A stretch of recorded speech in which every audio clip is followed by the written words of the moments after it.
Hello guys, good morning dito at good evening dyan. Ito at pagkagising natin, ang daming ganap, no?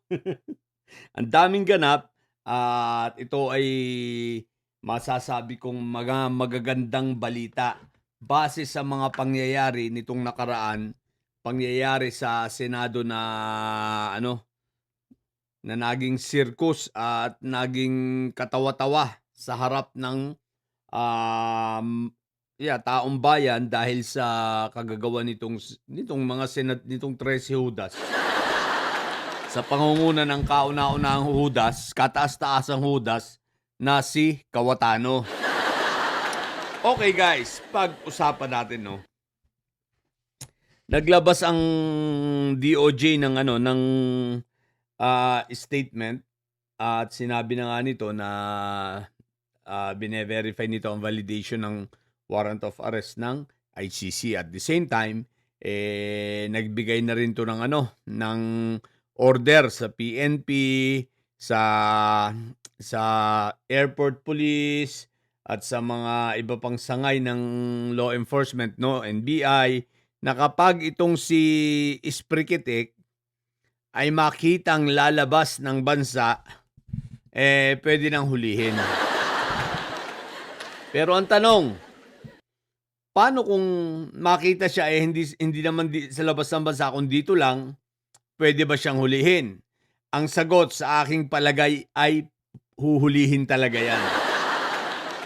No, siyempre sa press con sinabing ganoon para hindi maalarma, at the same time para sabihing sinusunod pa rin yung hinihintay na resolution ng Supreme Court. Pero I don't think na kung makita siya ngayon ay hindi siya huhulihin, no? Huhulihin po yan. Katunayan, merong isang bahay pag hindi ako nagkakamali, ay sa Binyan, Laguna yata, no? Sa Binyan, Laguna ang ni-raid ng NBI at chine-check ron. Tiningnan, may balita kasi na nandun si Isprikitik. So parang lumapag doon, so chinek ng NBI at mukhang negative naman. Pero ang punto rito guys, nung matimbre, may makapag-tip na lumapag si Isprikitik ron, pinuntahan agad ng NBI. Anong ibig sabihin nito? Ibig sabihin, huhulihin talaga. Ibig sabihin, hinahunting na ngayon si Isprikitik, no? Bagamat ang sinabi ng DOJ ni Vida, ni acting secretary, ihintay nila yung sa Supreme Court, pero gumagalaw. So, yari na. Ang pangalawang mga magandang balita, eto nga, si Aplaska, no? Sinuspindi na ng ombudsman. Sa bagay na ito, mukhang mabilis ang pagkilos ni Boying, Bumabawi dahil sa kapalpakan ng kapatid. Pero, syempre, pag mga ganito naman, kailangan natin palakpakan. Sabi nga, give credit where credit is due. So, this time, Boying, tama yan. Medyo tuloy-tuloy ang iyong pagkilos at hindi lang yan, Mukhang ang sabi pa ni Remulla, iimbestigahan rin yung ilang senador, no? Habang si Robin Padilla kasama na sa persons of interest dito sa NBI. What the heck? So ngayon, itong si Aplaska, suspendido na ng 6 na buwan at may investigasyon na nagaganap sapagkat ang tanong nga agad ni Boying, no? Tanong agad ni Ombudsman, bakit mo puputukan ang mga law enforcement ang NBI? Bakit? Mas mataas ka ba sa NBI? Oo nga naman, di ba? Kasi civilian security naman siya. Hindi naman siya law enforcement. Itong si Aplaska, retired siya at siya civilian security dito sa, anong tawag dito? Sa Senado. Di ba? O hindi naman siya part ng law enforcement. Tapos, babarilin mo, magwa-warning shot ka ng gano'n at bibirahin mo yung mga NBI. Tama. Kaya medyo hindi lang ito basta suspension dahil sa obstruction of justice. Mukhang may iba pang mga nilulutong kaso ang ombudsman dito kay Aplaza, no? at malamang-lamang nito kakanta ito. Ngayon, ang lahat ng bagay na ito nag-boomerang, bumabalik dito kay kay Kawatano, no? At yun nga, iimbestigahan na sila. Di yari na dahil sinubpena na ng DOJ lahat ng mga ebidensya. Sinubpena ang OSA, Sergeant at Arms yan ng ng Senado, lahat ng mga CCTV ron, ang lahat ng mga nakalap na ebidensya ng PNP Pasay, ng NBI. So lahat yan ay sinubpena na at kailangan ma-submit sa sa DOJ sa sa DOJ sa Wednesday. So ngayon, ano ibig sabihin nito? So nilalaliman ng investigasyon. Magkakabukuhan na ito. Na wala talagang shootout na nangyari, wala talagang gunfire, kundi ang tunay na nangyari, talagang drama.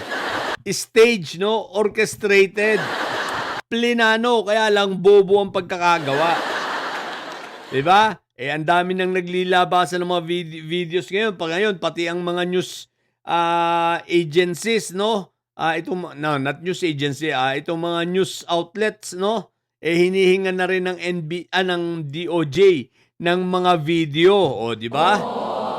So, ang masasabi ko, yari kayo ngayon dyan. Yari si Binibining 10K dito.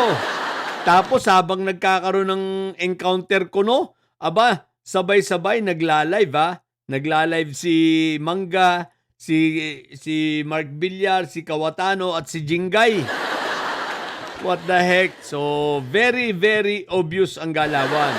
At hindi lang yun, Eto pa, prior sa shooting na yan, nung araw rin yun, nung hapon na yun, na itong si Isprikitek, nag-press con at nananawagan sa lahat ng kanyang mga taga-suporta na mag-rally sa labas. O di ba? Mag-vigil, ang panawagan pa niya, mag-vigil. Ibig sabihin, pag mag-vigil, matagalan doon, aabutin ng gabi upang sa ganun makagawa ng komosyon. At eto na nga, ang plano pala at nakita nyo ba? Yung picture ni Torion, ang picture ni Torion, naka-black na si Isprikitik, no? Naka-black jacket, ready na, naka-black t-shirt, naka-black cap, di ba? Naka-black pants, lahat black. Men in black nga Naka-men in black na si Isprikitik, ready na sa pagsibat, no? So ngayon, ito ay tinitingnang anggulo na talagang kapabayaan ni Binibining 10K at talagang ito ay intensyon patakasin si Isprikitik. So ngayon, tinitingnan ang kanilang liability rito. Obstruction of justice, maganda yon. Bakit?